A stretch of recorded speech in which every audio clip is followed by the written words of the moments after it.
పెహల్గాంలో జరిగినటువంటి ఉగ్రదాడి తరువాత భారత్ పాకిస్తాన్ల మధ్య యుద్ధ మేఘాలు కమ్ముకుంటూ ఉన్నాయి. సరిహద్దు ప్రాంతాల్లో ఉద్రిక్తకరమైనటువంటి వాతావరణం నెలకొంది. ఇప్పుడు ఉగ్రదాడి జరిగిన తరువాత పాకిస్తాన్ భారత్ని పదే పదే కవ్వింపు చర్యలకు పాల్పడుతున్నప్పటికీ భారత్ కూడా యుద్ధానికి మేము సిద్ధమే అన్నట్లుగా ఇప్పుడు సందేశాన్ని పంపించినటువంటి నేపథ్యంలో అసలు భారత్ పాకిస్తాన్ల మధ్య ఏం జరగబోతుంది అనేది పూర్తి స్థాయిలో మనం విశ్లేషణ చేసుకుందాం. ప్రస్తుతం మనతో పాటు ఉన్నారు ప్రముఖ సీనియర్ జర్నలిస్ట్ దుర్గాకుమార్ గారు. వారితో మాట్లాడదాం. దుర్గాకుమార్ గారు నమస్తే అండి. నమస్కారం కృష్ణ గారు, మన వుల్ఫ్ వీక్షకులు కూడా. సార్, ఉగ్రదాడి తరువాత భారత్ పాకిస్తాన్ల మధ్య అయితే యుద్ధ మేఘాలు కమ్ముకున్నాయి. సరిహద్దు ప్రాంతాల్లో చూసుకున్నట్లయితే ఉద్రిక్తకరమైనటువంటి పరిస్థితులు నెలకొన్నాయి. ఏంటి, నిజంగా భారత్కి పాకిస్తాన్కి మధ్య యుద్ధం అనివార్యమేనా అంటే ఏం చెప్తారు? అంటే తెలిసో తెలియకో పాకిస్తాన్ను ఈ ఇండియాతో అనవసరపు ఒక కవ్వింపు చర్యలకి దిగింది. మరీ ముఖ్యంగా మన పెహల్గాంలో జరిగినటువంటి హింసాత్మక దాడి అనేది మొత్తం దేశాన్నే భావోద్వేగానికి గురి చేసింది, ఆగ్రహానికి గురి చేసింది. అంటే ఇటీవల కాలంలో పాకిస్తాన్ మీద కొన్ని సంఘటనలు జరిగినా కూడా, హింసాత్మక సంఘటనలు సరిహద్దుల్లో బార్డర్స్ అదేంటి బాగా అలాంటి సాట కొన్ని జరిగినా కూడా కొంత చూసి చూడనట్టుగా ప్రజలు కూడా సహించారు. ఏదోలే పాకిస్తాన్కి అలవాట్లో పొరపాటుగా గతం నుంచి కూడా చేస్తుంది. కానీ ఈసారి జరిగిన దాడి మాత్రం యావత్ భారతదేశాన్ని కుదిపేసింది. ప్రజల్ని, సాధారణ ప్రజలు కూడా ఇవాళ పాకిస్తాన్ వైఖరిని, పాకిస్తాన్ ఉనికిని ప్రశ్నిస్తున్నారు. భారత ప్రభుత్వం కూడా ఏదో ఒకటి తగిన గుణపాఠం గట్టిగా చెప్తే తప్ప ఇవాళ ప్రజల కోరిక కూడా తీరేటట్లేదు. అంత కసి రేగిపోయింది. గతంలో పుల్వామా ఘటన తర్వాత చూసుకున్నట్లయితే భారత్ ప్రతీకారం తీర్చుకొని తీరింది. అవును, పాకిస్తాన్ మీద సర్జికల్ స్ట్రైక్ చేసి ఈసారి కూడా అంతకన్నా ఉగ్రవాదులకి, అలాగే ఉగ్రవాదులను రెచ్చగొట్టి భారత్ మీదకి వదిలినటువంటి పాకిస్తాన్కి తగిన రీతిలో బుద్ధి చెప్పాల్సిందే అంటూ పెద్ద ఎత్తున డిమాండ్లు అయితే బాగా వస్తున్నాయి.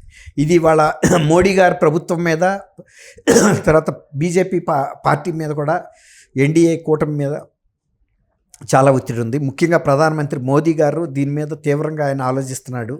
ఎందుకంటే అంతర్జాతీయ స్థాయిలో భారతదేశ్ కానీ మోడీ కానీ ఒక పెద్దన్న పాత్ర పోషిస్తూ ఎక్కడ యుద్ధం వచ్చినా దాన్ని నివారణకి ముందడుగేస్తున్న భారతదేశాన్నే ఇవాళ పాకిస్తాన్ను ఈ విధమైనటువంటి ఇబ్బందికరమైన పరిస్థితుల్లోకి నెట్టింది.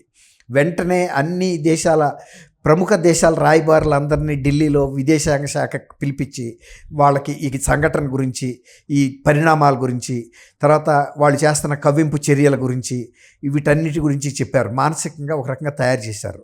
గతంలో బంగ్లాదేశ్ వారికి ముందు కూడా ఇందిరాగాంధీ గారు కూడా అంతర్జాతీయ వేదికల్లో ఆ రోజు బంగ్లాదేశ్ నుంచి మనకి కాంతి సిక్కులు వచ్చి మనకి ఎంత ఆర్థిక భారంగా తయారయ్యారో, ఎంత సామాజిక భారంగా తయారయ్యారో ఆమె చాలా కాలం అంతర్జాతీయ స్థాయిలో ప్రచారం చేశారు. అందరు నాయకులకి చెప్పారు. ఎవరు కూడా ఏమీ చేయలేని పరిస్థితుల్లో తనే స్వయంగా యుద్ధం ప్రకటించి బంగ్లాదేశ్ని విభజించి దానికి స్వతంత్రం ఇప్పించారు. ఆ విధమైన పరిస్థితులు తర్వాత అంత ఉద్రిక్త పరిస్థితులు ఎప్పుడు కూడా రాలేదు. కానీ ఇటీవల కాలంలో పాకిస్తాన్ భారతదేశాన్ని ఒక రకంగా తక్కువ అంచనా వేస్తుంది. పిల్లకాకేం తెలిసి ఉండేది దెబ్బని ఇప్పుడు తరం మారింది. అక్కడ వాళ్ళకి ఏమనుకుంటున్నారంటే భారతదేశంతో మనం పక్కనే ఉంది, కాలు దువ్వచ్చు అని అనుకుంటున్నారు. ఆ ఉద్దేశంలోనే ఈ మధ్యకాలంలో రకరకాల ఈ కవ్వింపు చర్యలు దిగుతున్నారు. సార్, అసలు భారత రక్షణ వ్యవస్థ, భారత సైనిక వ్యవస్థ ఎలా ఉంది? అసలు పాకిస్తాన్ రక్షణ వ్యవస్థ ఎలా ఉంది? అసలు సైనిక వ్యవస్థ ఇంత పటిష్టంగా ఉన్న భారత్ మీద పాకిస్తాన్ కాలు దూవుతుందంటే ఎవరి అండదండలు చూసుకొని దూవుతుందంటారు? ఎవరి అండదండలు లేదండి. పోగాలం దాపురిచ్చినప్పుడు ఇలాగే చేస్తారు ఎవరైనా. ఇవాళ ఈవెన్ అమెరికా కూడా పాకిస్తాన్కి ఖచ్చితంగా సహాయం చేయదు. ఎందుకంటే భారతదేశంతో అమెరికాకు ఉన్న సంబంధాలు, భారతదేశం అంతర్జాతీయంగా పోషిస్తున్న పాత్ర, తర్వాత అమెరికాకి సంబంధించినంతవరకు కూడా లేనంత గౌరవాన్ని మోడీ వ్యక్తిగతంగా కానీ భారతదేశానికి కానీ ఉంది. వాళ్ళ ఆయనకి ఆ సంగతి కూడా తెలుసు.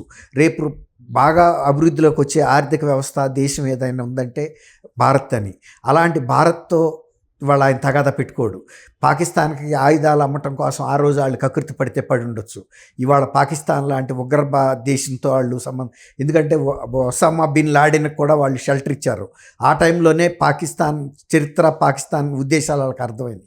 ఇలాంటి కంట్రీతో మనం పెట్టుకోకూడదు. అందులో ఆర్థికంగా కూడా ఆ దేశం దిగజారిపోయే పరిస్థితుల్లో ఉంది, కానీ భారత్ లాగా అభివృద్ధిలోకి వెళ్ళటం లేదు. భారత్ ఇవాళ ప్రపంచ దేశాల్లో అగ్రగామి దేశాలతో పోటాపోటీగా ఉన్న వ్యవస్థ.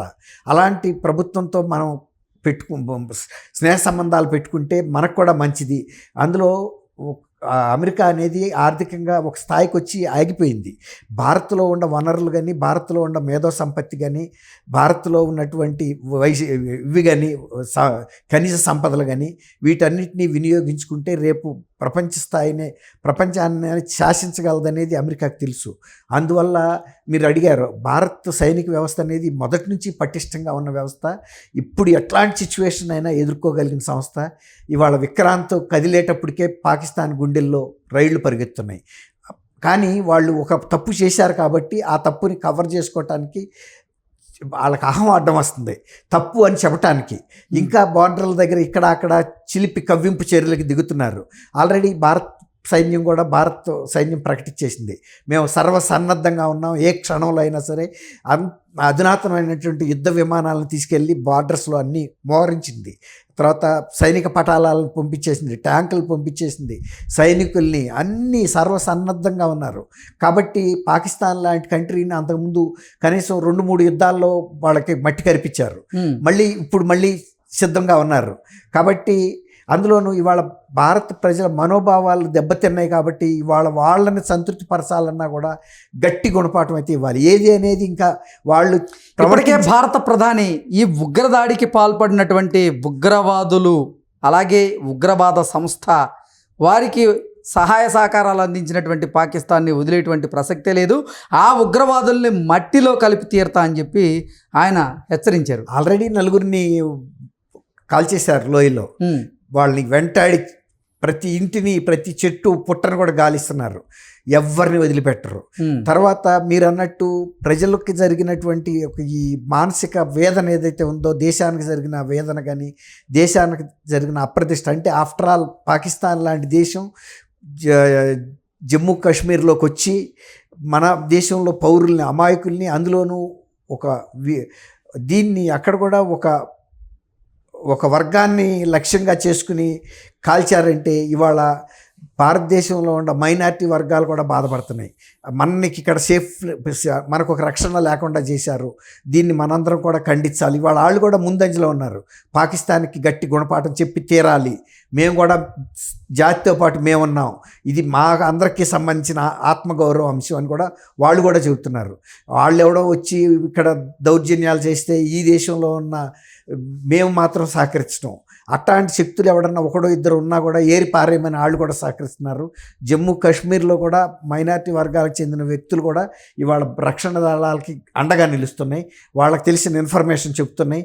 ఎవరు ఎక్కడున్నా సరే వాళ్ళని అప్పటికే మొదలైపోయింది వేట, వాళ్ళు ఉండలేరు కూడా, బ్రతకలేరు. ఒకవేళ కనుక వీళ్ళకి షెల్టర్ ఇచ్చిన పాకిస్తాన్ కూడా గతంలో ఒసామా బిన్ లాడెన్ విషయంలో పాకిస్తాన్ అమెరికా చేతిలో ఎలా పరాభవానికి గురైందో, అలాగే అంతకుముందు ఎయిర్ స్ట్రైక్స్ జరిగినాయో మోడీ గారి టైంలోనే జరిగినాయి, కిందటి ప్రభుత్వంలోనే. కాబట్టి అంతకన్నా తీవ్రమైన దాడులు అయితే ఎదుర్కోవాల్సి వస్తుంది పాకిస్తాన్. అంతర్జాతీయ దేశాల ముందు ఒక దోషిగా నిలబడాల్సి వస్తుంది. తర్వాత ఒక ఓటమి చెందిన జాతిగా కూడా తల ఉంచుకోవాల్సిన పరిస్థితి అయితే వస్తుంది. గట్టి గుణపాఠం అయితే తీసుకుంటారు వాళ్ళు. నేను అనుకోవటం ఇక ఈసారి కనీసం ఒక 50 సంవత్సరాల పాటు మళ్ళీ ఏ సైన్యాధ్యక్షుడు కానీ, ఆ దేశ నేతలు కానీ ఇండియా మీద ఇలాంటి అవాకులు చవాకులు పేలటం కానీ, లేకపోతే ఉగ్రవాద దాడులు ప్రోత్సహించడం కానీ ఉండదనేది మాత్రం చెప్పొచ్చు. Okay sir, thank you so much. Thank you Krishna గారు. మన